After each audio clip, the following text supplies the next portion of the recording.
So, Stephen Gibbs, months of chaos and now this. How big a deal, how serious was this uprising today?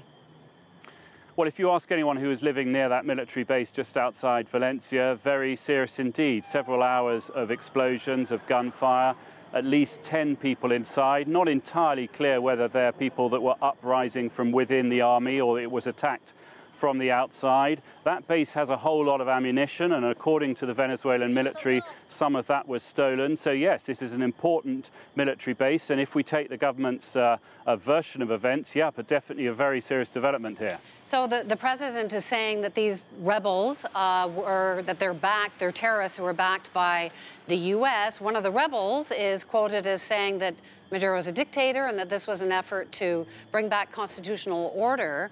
What do you make of this?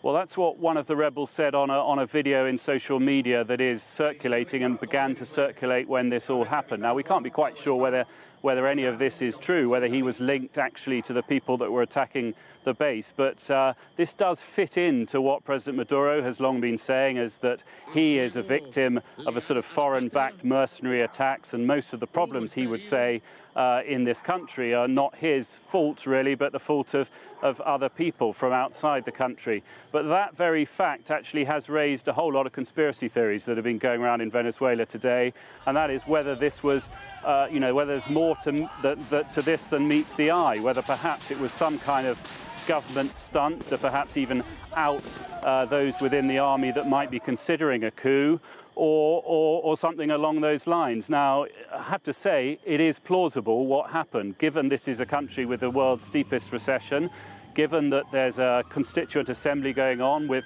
a lot of people are not happy about that. There are people in the army who are pretty uncomfortable with the direction of this country at the moment. They may be well prepared to rebel, and if there are a few of them in this barrack, the big problem for Maduro is whether there are other ones in other parts of the country, and that's what we're going to be watching in the coming days. Thanks so much, Stephen. Stephen Gibbs in Caracas tonight. Thank you.